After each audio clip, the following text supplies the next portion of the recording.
Good morning, good afternoon, everyone, and welcome to our webinar, the CCS in Mexico, a renewed opportunity for a low carbon future. My name is Po Bunang. I'm the General Manager of Business Development and Engagement at the Global CCS Institute. Um, I think we'll get started in a few minutes, but before that, for those of you who are not familiar with the Institute, we are an international think tank with a mission to accelerate the deployment of carbon capture and storage, or CCS, which is a vital technology needed to tackle climate change and deliver climate neutrality. I'm excited to be a moderator today for what promises to be a valuable discussion on the role of CCS, or carbon capture and storage, in helping Mexico achieve its low carbon goals. Before we begin, I'd like to take just a moment to cover a few housekeeping items. Um, so first, you might have noticed this webinar will be recorded and should be about an hour long. The recording will then be made available at our website in a few weeks. The second housekeeping item is that I'll also be moderating the Q&A portion towards the end of the event, and we'll try our best to answer as many questions as possible given the time frame. We do, however, encourage you to submit your questions using the Q&A box, which should be located at the bottom of your screen on the Zoom control panel. So with that, we have lots to cover. Let's go on to the agenda and take a quick look at what we have in store for you today. So first, we'll begin with an introduction to carbon capture and storage, presented by our very own Jared Daniels, who is CEO of the Global CCS Institute. Then we have a special guest, and that's Claudia Salgado, who is a commercial specialist for the U.S. Commercial Service at the U.S. Embassy in Mexico. Then, after hearing from Claudia, we will transition to Dr. Jasmine Mota, and she is the team lead at the Mexican Carbon Capture and Storage Platform, who will provide us with an overview of the current status of CCS in Mexico. After that, I'll be moderating a panel discussion featuring Augusto Carvalho from SLB, Nestor Quintero from CEMEX, and also we'll welcome back Jasmine to join us on this panel. This will be an exciting panel. We plan to cover CCS across the whole value chain, from sources and emissions, technology applications, storage potential, and also needed drivers to scale CCS deployment in Mexico. After that, we'll wrap up with a Q&A where our panelists will then answer questions from the audience. So without much further ado, let me introduce Jared Daniels, who is our first speaker. He is the CEO of the Institute. Jared has extensive experience in the field of CCS, leading initiatives to accelerate the deployment of this critical technology around the world. Today, he'll be giving us an introduction to carbon capture and storage and setting the stage for the discussions ahead. So Jared, over to you, please.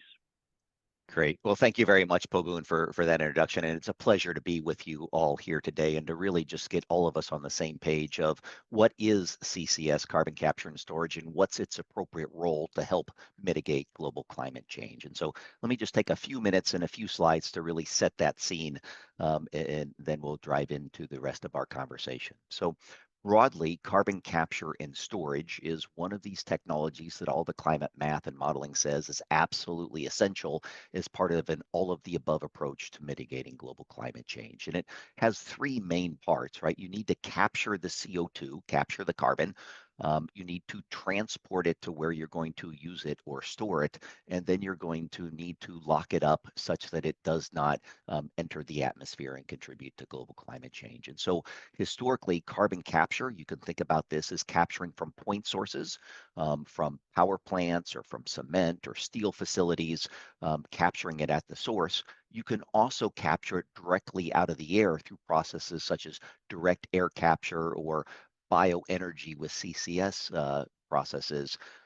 Once you have the CO2 captured, you then need to transport that to where you're going to store the CO2 such that it does not reach the atmosphere.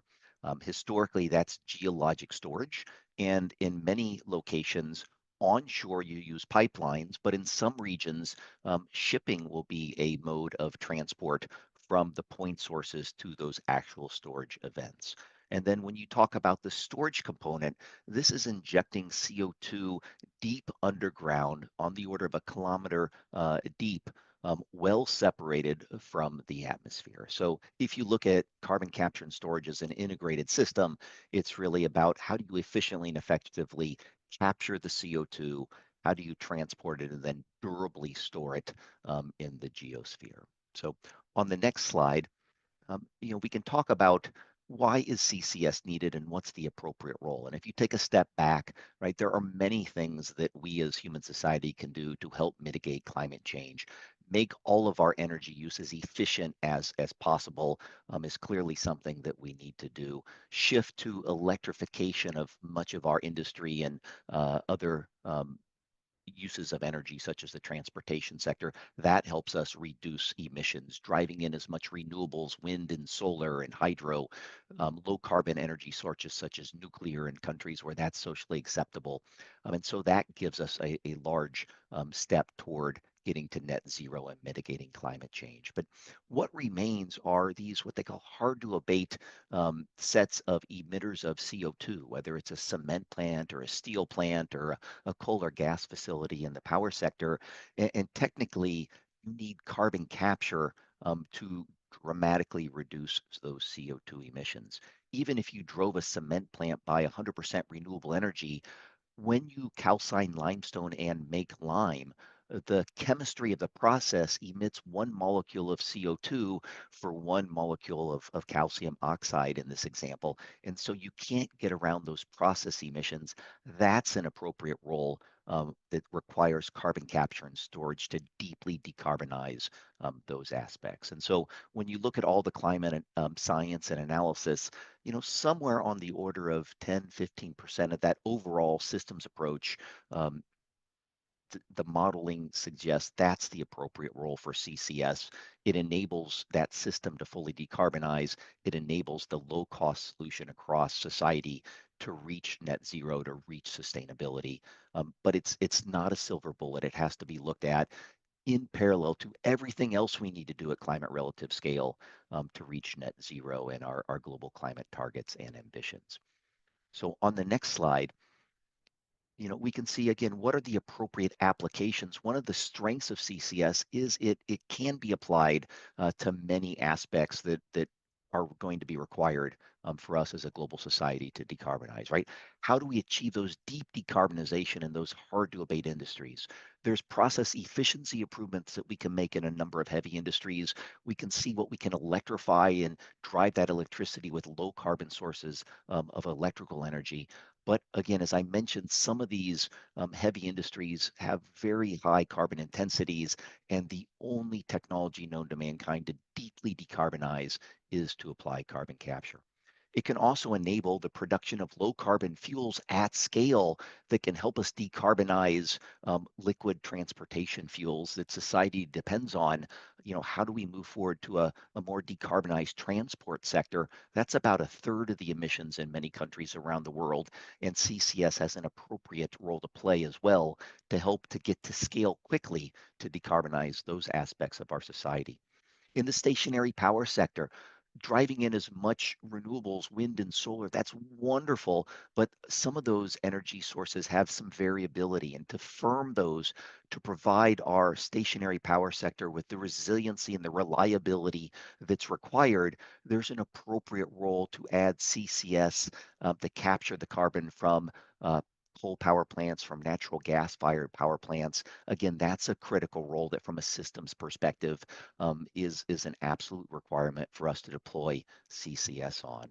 And then finally, most of the climate math and analysis says we're woefully behind where we need to be on a trajectory toward sustainability mid-century to reach 1.5 degrees as an aspirational goal, even to reach 2 degrees as an aspirational goal. And so we are going to need to pull CO2 effectively out of the atmosphere. And CCS, carbon capture and storage, enables that to occur as well through technologies such as direct air capture or bioenergy with CCS applications. No matter where you capture the CO2, whether it's a concentrated point source, a cement plant or a power plant, or pulling it out of the air, you still need to transport and then durably store that CO2. And again, looking at this as an integrated system, there's synergies from both that point source capture application and these carbon dioxide removal opportunities. But again, all of the math and analysis suggests we're going to need to deploy gigatons worth of CCS in both of those regards moving forward to reach net zero and reach sustainability.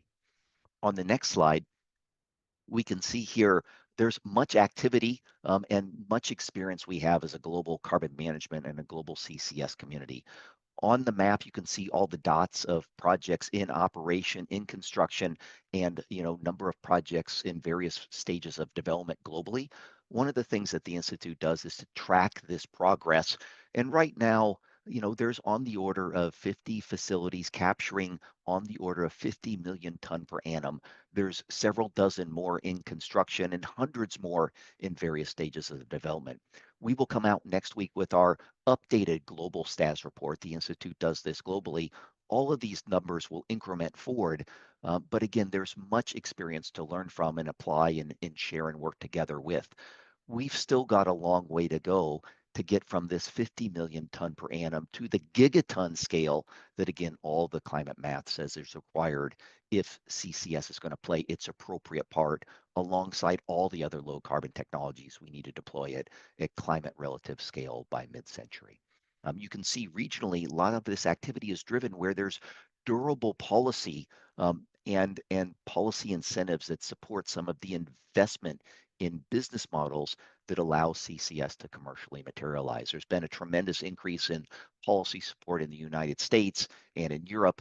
There's other models, right? The role of energy ministries and state-owned enterprise in the Middle East or in China, and you can see on the dots on the map activity in those regions as well. So on the next slide, perhaps just again setting the scene and zooming in, this is really needs to be like all climate policies, right? Driven, well, all climate options driven by policy support, especially in the near term, governments working with industry, public and private sector working together and engaging the financial community to find investment models for all of these capital intensive projects, right? So how do we work together as a global community to make sure that CCS is included in country NDCs and in national roadmaps of what's the most efficient way from a systems perspective to decarbonize? How do we create international collaboration? And there's platforms, multilateral efforts like the relatively new Carbon Management Challenge, 21 countries plus the European Commission, all committed to working together to scale CCS as rapidly as possible toward that gigaton level of deployment, right? How do we encourage financial entities that want to have investment portfolios of all forms of climate change and carbon mitigation to include CCS in those investment portfolios? And again, all of this has to be driven by durable government regulations. That's a clear role for governments to play. So we've seen tremendous forward progress on policies in a number of jurisdictions around the world. And part of what the Institute does is how can we share that information, work with each other, learn from each other to, again, speed deployment in all of our countries and regions. You can see the shape of the curve here on the right. Again, tremendous forward progress, but yet there's so much work we all need to do together. On the next slide, if we, I think, drill down here just in the Americas region, again, there's been some seminal policy support in just the last couple of years in the United States, catalyzed by the Inflation Reduction Act, the CHIPS and Science Act, and the Bipartisan Infrastructure Law. These three pieces of policy working together to really make CCS investable in the United States. One of the large mechanisms is a tax credit. Those dollar figures got incremented higher due to the Inflation Reduction Act, and we're now seeing project activity on literally over 100 projects in the United States.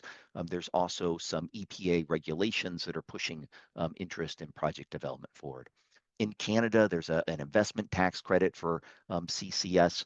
There's a carbon price that is incrementing upward as well that is making these projects more attractive and investable. And there's other mechanisms that governments can use to support project development. We see that in Canada, the States, and elsewhere. In Brazil, just yesterday, the president signed the Fuels of the Future Act. This establishes, the federal agency as a regulatory authority for CCS and really sets into motion the development of those regulations that that are going to be required before CCS can accelerate and deploy in Brazil. So really exciting to watch the forward progress, really only the relatively short amount of time in Brazil. I was just down there last week as part of a clean energy ministerial. And again, many of these leading countries around the world working together to learn from each other to help speed deployment of this absolutely critical climate mitigation technology. So on the next slide, you know, all of this, we're all in this together. Hopefully I've painted a broad picture of the appropriate role of CCS alongside everything else we need to do. Clearly, the most efficient path is to work together as a global community within our nations, across our nations. There's a variety of platforms to do that. That's one of the key roles of the Institute is to, advocate the appropriate role, use our engineers and geologists and economists and all of these skills to really identify what are the critical path opportunities we need to collaborate together. Let's share that information and drive forward. So pleasure to be with you here at this webinar. Look forward to the conversation. And on the next slide, thank you for listening to me. And Pobun, I'll turn it back over to you to drive to the next part of our program. Thank you so much, Jared. That was great, and it sets us up very nicely for our panel discussion in a few minutes or so. So next up, we have the pleasure to have Claudia Salgado with us today, and she is with the U.S. Commercial Service at the U.S. Embassy in Mexico, where she has been stationed actually since 2007. So Claudia will brief us about Mexico's emissions reduction commitments and goals. She has a very diverse experience across environmental technologies, power, renewable energy, and also biofuels. Claudia, the floor is yours. Thank you so much. Thank you for the opportunity to participate in this wonderful webinar. Hello, everyone, wherever you are.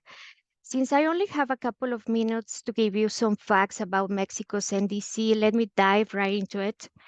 Mexico was among the first countries to have a general law on climate change. The law was published in June 2012 and came into effect in October 2012. It established provisions to regulate adaptation and mitigation actions to climate change and its adverse effects. Since then, the general law on climate change has been updated several times, and the last reform happened on April 1st of this year. This law is aligned with Mexico's national determined contribution. Now let's talk about Mexico's national determined contribution. According to USAID, Mexico is the second largest greenhouse gas emitter in Latin America and the Caribbean.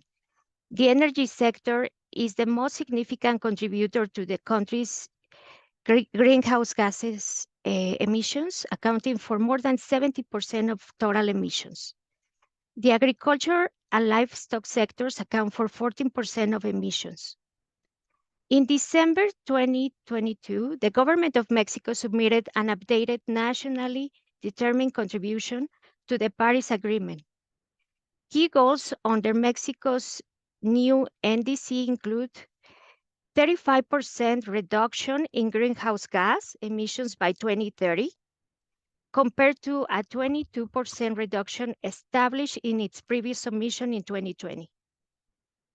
If external support is secured, Mexico commits to a greenhouse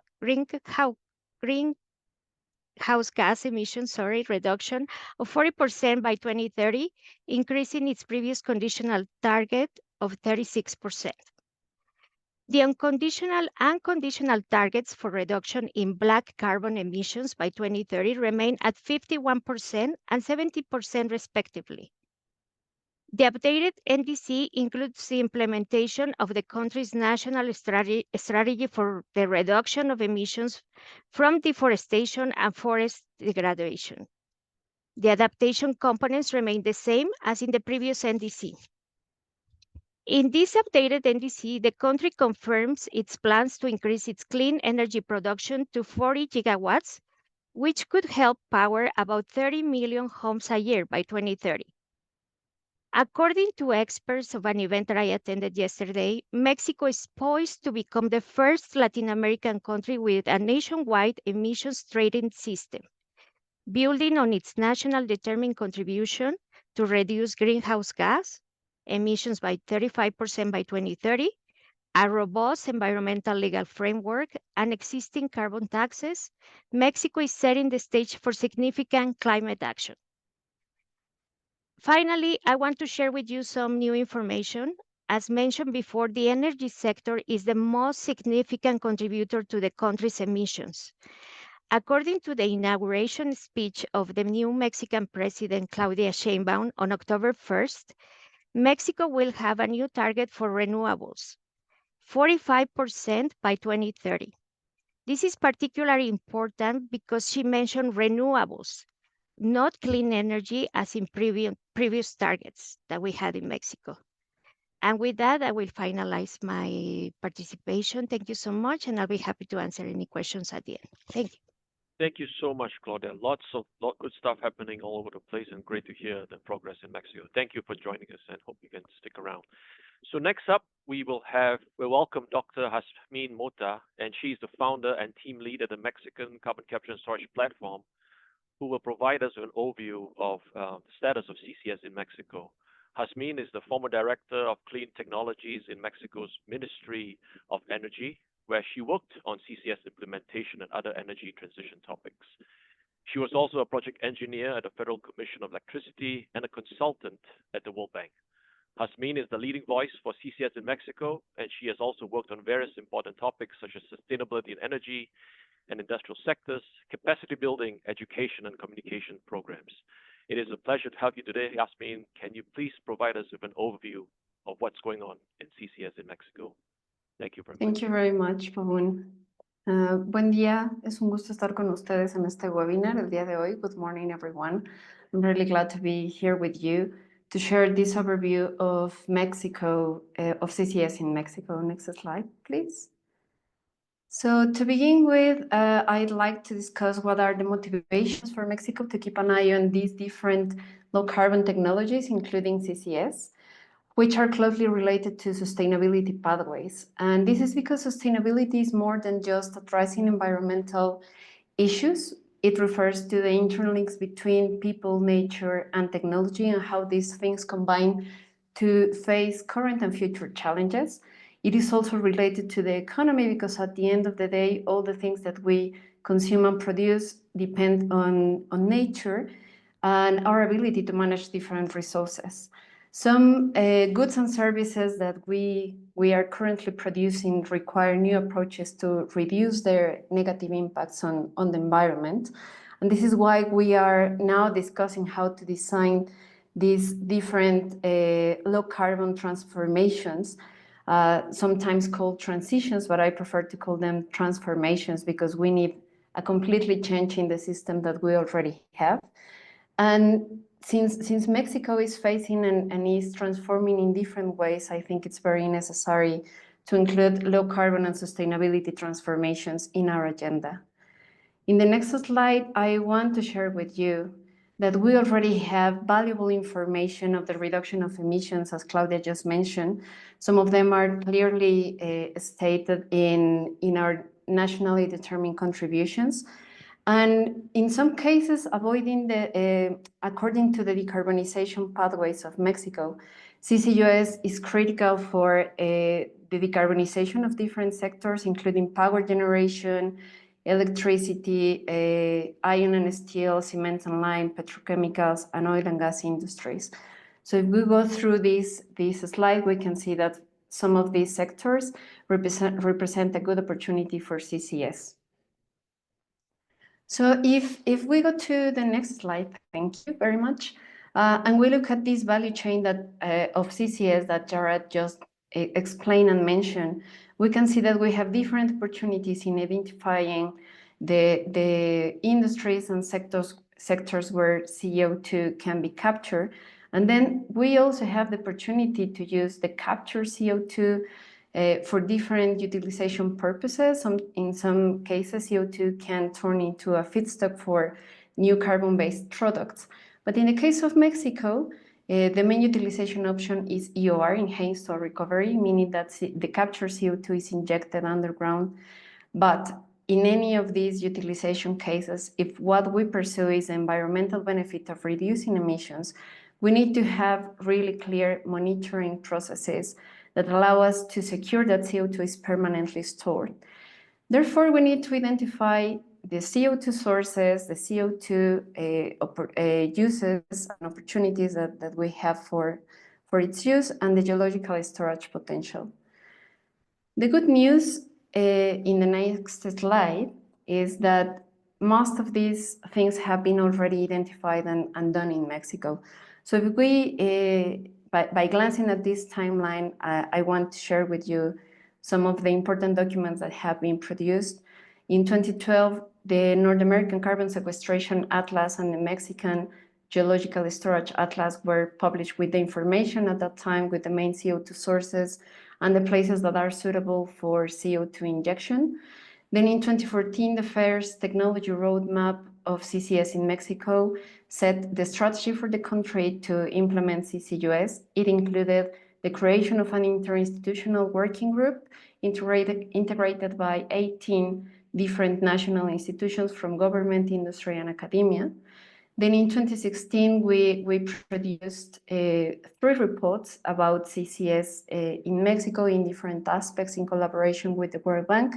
One about the regulatory framework, another was a pre-feasibility study for a pilot carbon capture plant, and another one about CCS and EOR. Then in 2018, we had an update of the CCUS technology roadmap in Mexico to include other sectors, industrial sectors, because the first one was focused only in the energy sector. And the same year, we published a white paper about CCS in Mexico. All these activities were led and coordinated by Mexico's Ministry of Energy, CENER, and Mexico's Ministry of Natural Resources and Environment, Semarnat. And lately, in 2021, the Mexican CCS platform was created as an independent initiative that I led. If we go to the next slide, please. So all these documents that I just mentioned, including the atlas, the technical reports, and some other studies that this working group I mentioned developed, were translated into a wonderful tool as a geographical information system, which was the Atlas of CCS in Mexico. The next slide, please. So this atlas was a collaborative project fed by various databases and studies, as I just said. It includes CO2 sources, oil fields amenable for CCS and EOR, geological formations for CO2 storage, and 3 potential regions where CCS can be developed. These regions were identified in a collaboration between Pemex, CFE, and CENER, and it would be worth reviewing and updating this atlas and make it accessible to the public as a valuable tool for decision making. Next slide, please. Another critical component was the capacity building. We had 2 main programs. One was a specialized training program, and the other a master's degree on CCS, which together helped to train over 180 professionals from government, industry, and academia in Mexico in different topics and areas of CCS. The programs were developed in collaboration with well-known and recognized institutions in the country and internationally. Next slide, please. So regarding the policy and regulatory aspects, there are 2 robust reports about Mexico's regulatory framework related to CCS. They were developed by the World Bank in collaboration with Semarnat. Also, between 2017 and 2018, some representatives of Mexico participated in the ISO TC 265 on CCS. And I also want to mention that there are different policy and regulatory mechanisms already out there in Mexico. As Claudia mentioned, Mexico has a emission trading scheme. We also have a carbon market and carbon tax. And I think all these different tools within the policy and regulatory framework will play a critical role, not only for CCS, but other low carbon technologies in the coming years. Next slide, please. Next one. To the other side. Yeah. Next. Thank you very much. And I just want to mention, to talk to you about the Mexican CCS platform, which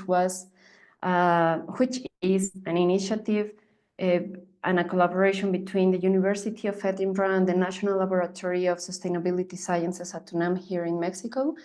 It is integrated by a multidisciplinary team, and it is focused on communicating and exchanging knowledge and information about CCS and its role in the sustainable development in Mexico. We have developed various tools to talk about CCS and sustainability. There is a section about CCS in Mexico, another about resources where you can find a repository with all kinds of documents about CCS in the country, as well as some communication and outreach materials. All this has been designed in Spanish and to try to bridge the gaps that we identified about CCS in Mexico.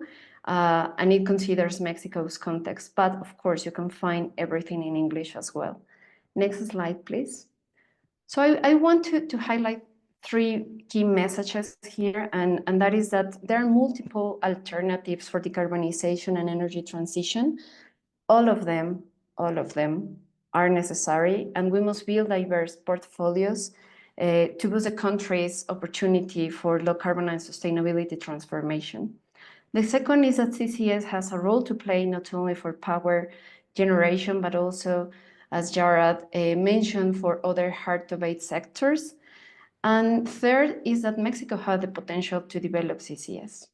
Next one, please.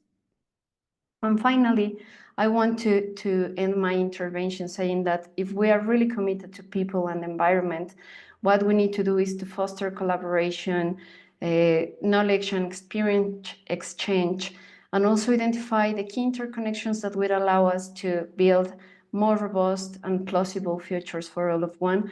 And of course, we need the participation of different stakeholders, including communities. And with that, I turn the mic over to Pobun to continue the conversation with the panel. Thank you very much. Thank you very much, Jasmine. Muchas gracias. This is a great summary and a perfect setup for our panel discussion. Please don't go anywhere. We would like to now invite our two other panelists, Augusto Carvalho and Nestor Quintero, to the floor, and I'll introduce them in a second here. But before that, a plug for Yasmin and the Mexican CCS platform. Please join them. Sounds like lots of great work going on, and I think if you're interested in CCS and you want to see the role of CCS flourish in Mexico, I would highly encourage everybody who's on with us today to join this great organization. So we have a great panel today, and I want to set the discussion today on where we see opportunities across the CCS value chain in Mexico. I think we already seen a flavor of this through Jared, Claudia's, Jasmin's presentations, but let me start by introducing Augusto. Augusto is with SLB and is the new energy business development manager for Mexico and Central America. He is a geologist by background, has an MBA, and currently pursuing his PhD. And on top of that, Augusto has over 30 years of experience and worked across various countries in South America. So Augusto, I think you must have started when you were 10 or something. But my first question is over to you. Given your experience in the region and Mexico's CO2 emissions profile and what you've heard so far, what is your view on developing CCS projects in Mexico? What are some key sectors that we should focus on? And more importantly, what sectors have high potential for CCS applications? Over to you. Thank you, Pobun. Thank you. I hope you can hear me well. Good morning, everyone. Thank you for having me here. So to answer your question, I think we should start by saying that according to the latest update of the greenhouse gas emissions inventory that was published by Mexican National Institute of Ecology and Climate Change, the country has emitted in 2021 around 714 million tons of CO2 equivalent. From this total, 456 million tons corresponded to net emissions of carbon dioxide. If you look into the split of these massive amount of emissions, obviously we can highlight the production of electricity and heat, which correspond to around a third of the total volume. The production of a fuels and refinery that together they will add up around 6%. The production of the cement, of course, which is emitting around 4% of the total volume, and the industry for production of steel and iron. So those sectors together, they add up to about a half of the total volume of emissions in the country, and obviously they should be treated as priorities for development of projects for CCS. Given first of all to the volume, the significant volume they emit, the production process characteristics and geographical distribution in the country, the relevance to the economy, the fact that they are the ones most exposed to global market pressure for low carbon products and services, and obviously considering the fact that they are the best prepared to adopt technology. But I will highlight that it does not exclude other sectors, and we should consider innovative ways of capturing opportunity from different sectors, including taking the opportunities and experience from other countries, such as in Brazil, where we started with biofuels from the ethanol sector as being the leading sector initiating CCS initiatives. That is great, Augusto. Thank you very much. And a perfect setup for Nestor here, who is with CEMEX, because you mentioned cement. So let me briefly introduce Nestor. He is a cement chemistry and CCS expert with over 25 years of experience in the cement sector. He has degrees in chemical engineering and a master's in science. So currently, Nestor is the global head of CO2 technologies and quality, with the aim to foster knowledge transfer and define CEMEX CCS strategy at a global scale. So Nestor, given what you heard from Augusto on opportunities in Mexico, I think this is a perfect setup for you. Do you want to comment on how you see CCS for the cement sector, and also maybe comment in general on the technology space? I think the audience would appreciate your perspectives on these two key topics. Yes, thank you very much, Paul. Good morning, good afternoon, depending on where you're seeing us today. It's a pleasure to be here in this webinar today.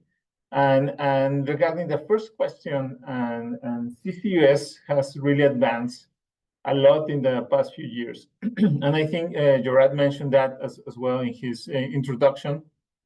However, as well, we have to take into account that the geographies where this has grown faster is where funding is facilitating its implementations. As well, policies are very important, and as we speak, there is still conversation. I think Jasmine as well mentioned this on her previous participation. There's this conversation about policies and regulations, and even with those conversations still ongoing, the cement sector is moving forward into CCS space.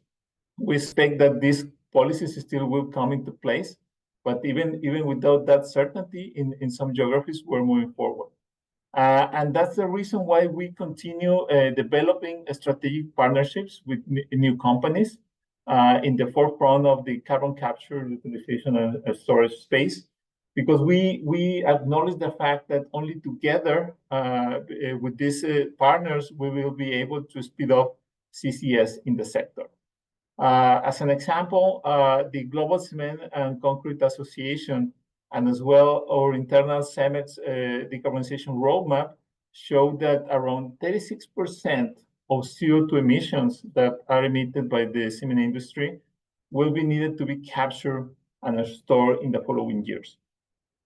In the Mexican market, we are talking about 30 million tons of CO2 that have to be are emitted, and 36% of that will be needed to be captured in the similar numbers. As well, we're moving forward as a company in terms of CCS, and as well, we have announced in our integrated report some large-scale projects that soon are to become a reality in the cement sector for CEMEX.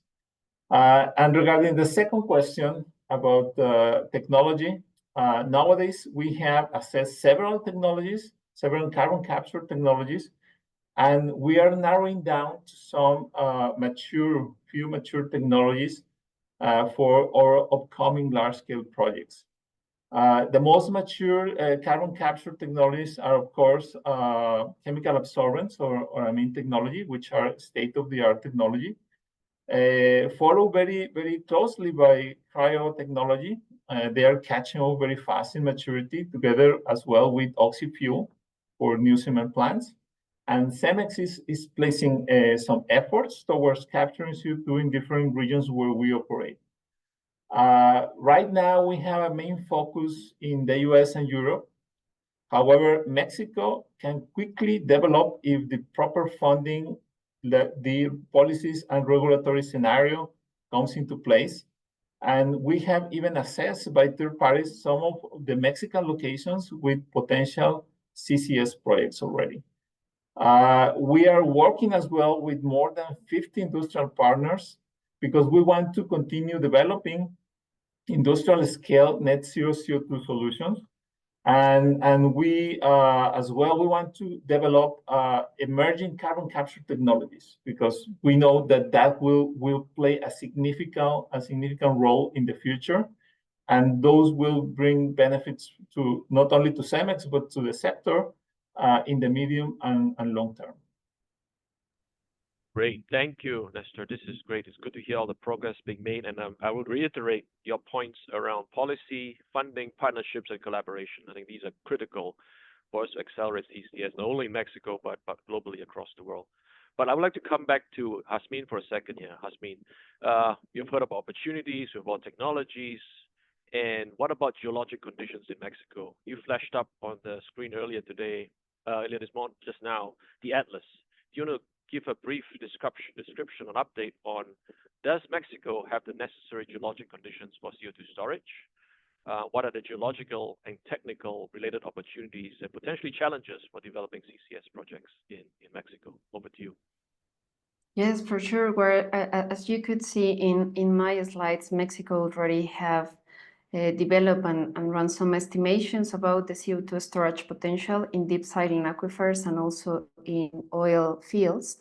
So the good news is that the country has a long history in oil and gas, so that means that we have geological data, which is critical in this aspect.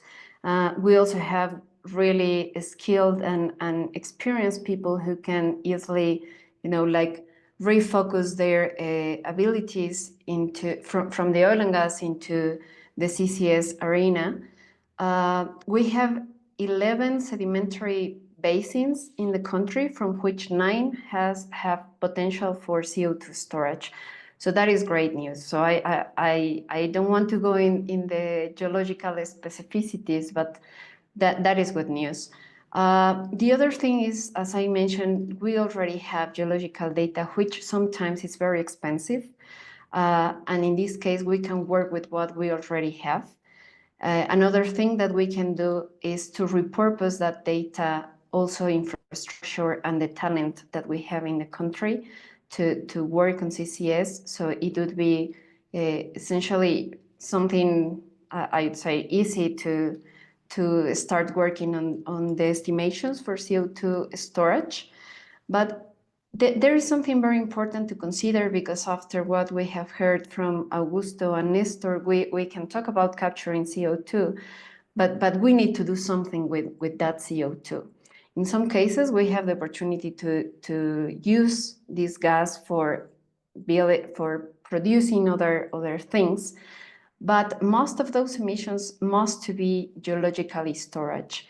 And that means that we also require some monitoring and regulations to secure that CO2 is safely stored. And I think that is one of the big things that we need to look at the moment in the country. Great. Lots of potential for CCS Mexico is what I'm gathering from our panelists today. Maybe over to one of you who wants to take this up. We heard the need for more policy, more funding, increased partnership and collaboration. What else is needed to sort of speed things up to enable deployment in CCS in Mexico? Any lessons learned from other countries, Brazil, the US? What are your thoughts? And then it is open to any one of you who wants to take the floor. So, if I may, Paul, go ahead, Nestor. For example, in Europe, let's take that example. The rules are pretty well established. The mechanisms for funding as well, they're very clear. When this is so structured as what we have in Europe, it's pretty much easier to engage into the CCS topics.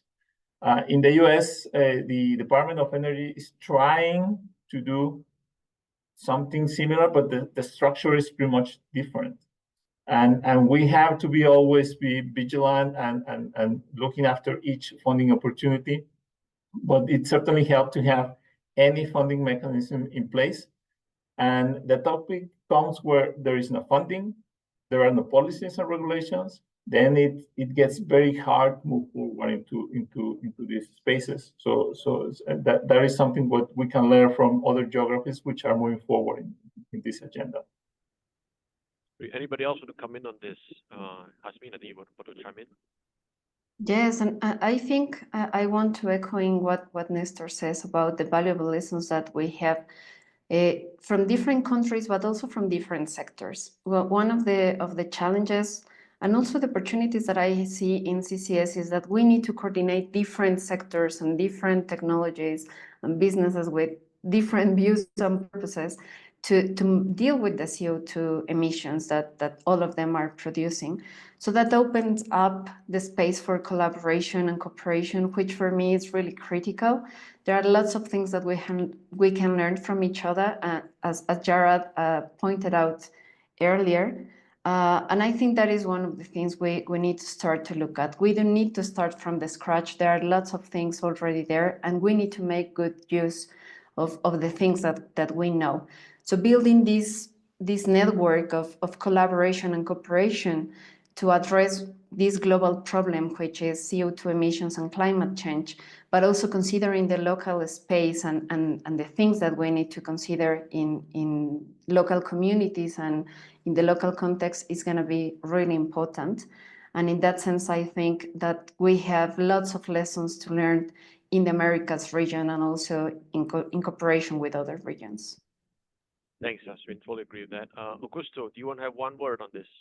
Yes, I would like to. I think I have a very optimistic view on the situation in Mexico. I believe the country has a very strong and diverse industrial sector, companies that are concerned about the environmental topic, and companies that are exposed to the global market, and they will be certainly continue to invest on short, medium, and long-term plans to decarbonize their operations. And all those plans, they point out to an indispensable alternative, which is carbon capture and storage. They will have to consider that. And the quicker they embark on that journey, better position they will be to face the economy of the future, right? And I think from the point of view of experience from other parts, I mean, I think Mexico is in a golden moment, in a transformational period of consolidating important political change. There is a revolution in terms of technologies, legal frameworks, market trends that will attract and help enabling new initiatives. So if I look into close example, just to mention again, the fact that we have just signed it yesterday, the law that established the framework for CCS to be continuous and industrial activity to be properly established in the country. I think it is a result, and I must emphasize, of a very effective effort that put together academy, government, industry that was one of leading the promotion of those efforts in the society itself. So this is not going to happen alone.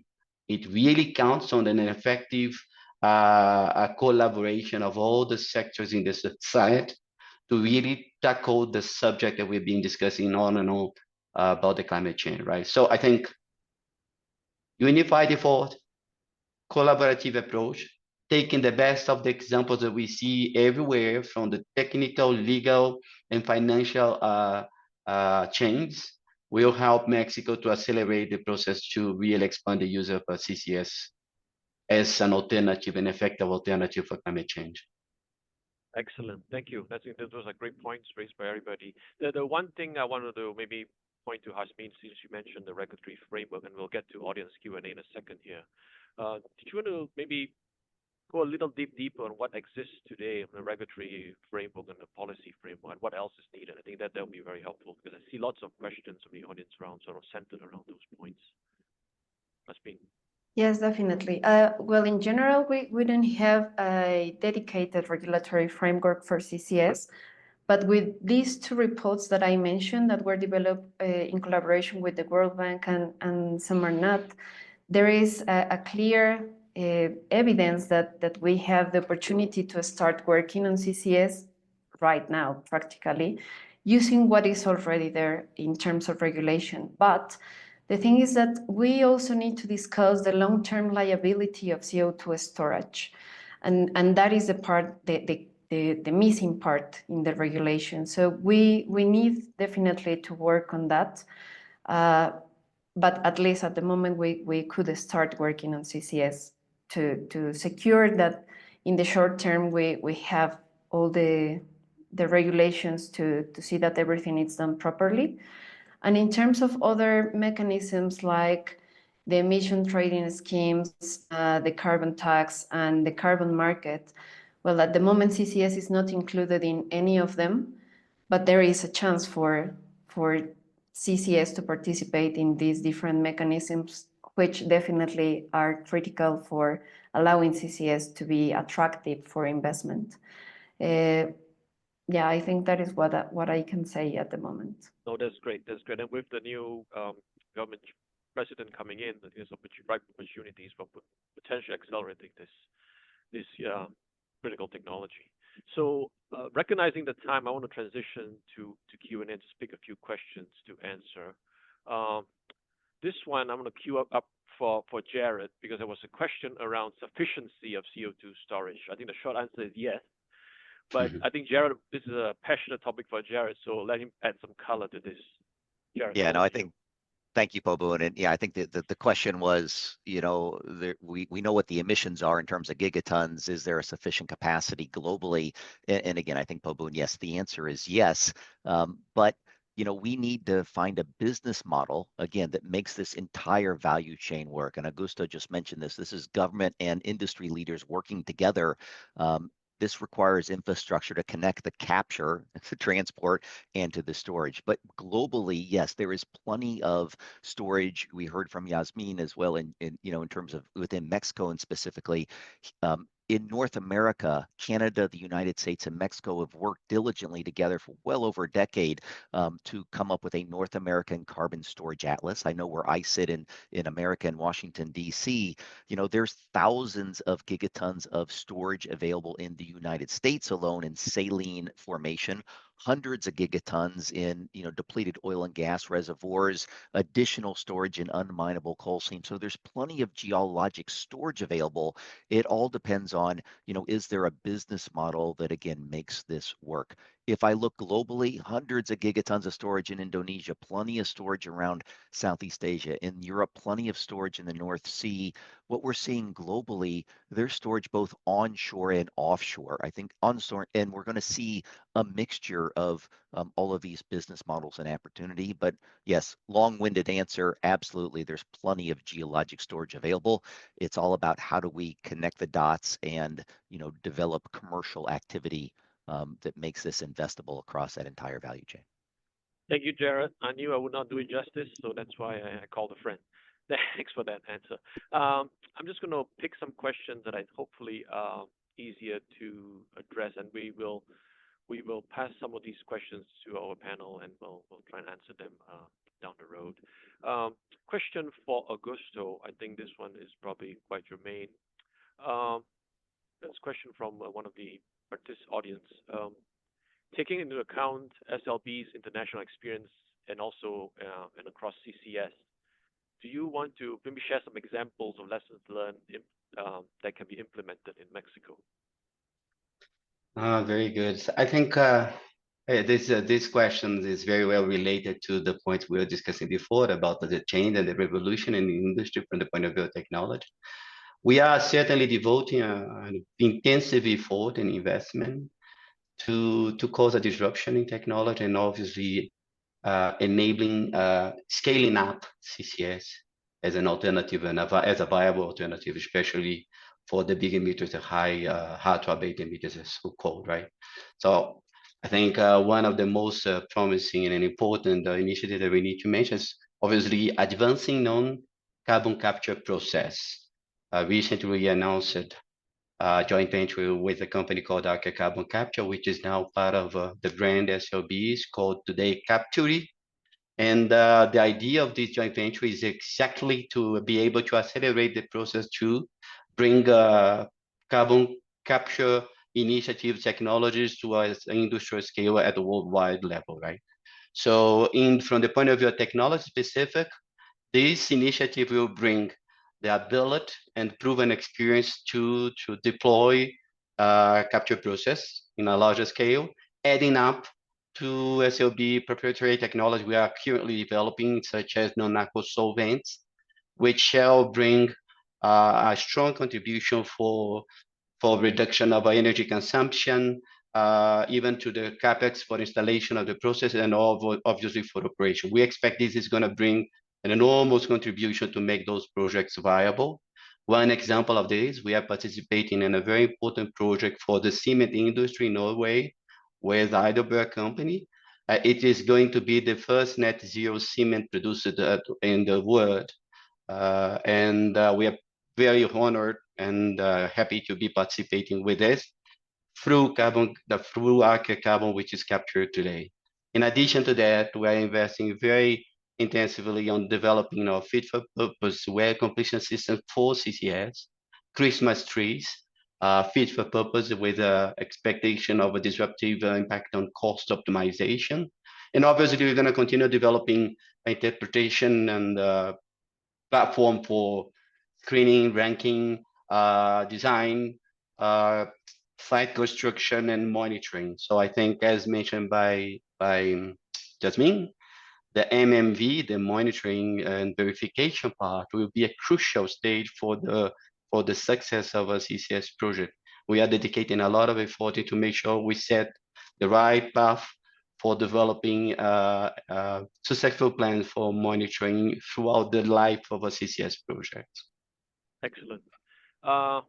We should do this again soon, everybody. So 1 hour is sufficiently not enough for this rich topic. But unfortunately, that's all the time we have today for questions, and we really hope to get to some of them. I think these are already germane. But in the meantime, hopefully we can satisfy your thirst with some resources that's available on the Institute website. And you can go to the website. Most of the materials are available online for download. And another plug for our GCCSI Global Status of CCS report that's out in less than a week, next Tuesday, October 15, if you're ready for another webinar. So please sign up and join us there, where you'll hear from Jared again on the progress that has been made since 2003. So highly encourage you to join that. And then as another source of information, we have also collated from our panelists, and next slide, please, some additional resources. This is the Mexican CCS platform. You can, lots of good information there that you can get courtesy of Hasmin and her team. If you want to join, please sign up, and there's the link there. I'm told that if you click on the resources toggle towards the bottom of your Zoom control panel, you should be able to click on those resources. So I think it's been a bit of a rush discussion, but I think a very rich discussion. Thank you very much, Hasmin, Augusto, Nestor, Jared, Claudia, for your insights and time. I hope everybody has learned something and picked something up, and hopefully we have forward progress in Mexico, and hope to do this again soon. Thank you, everybody.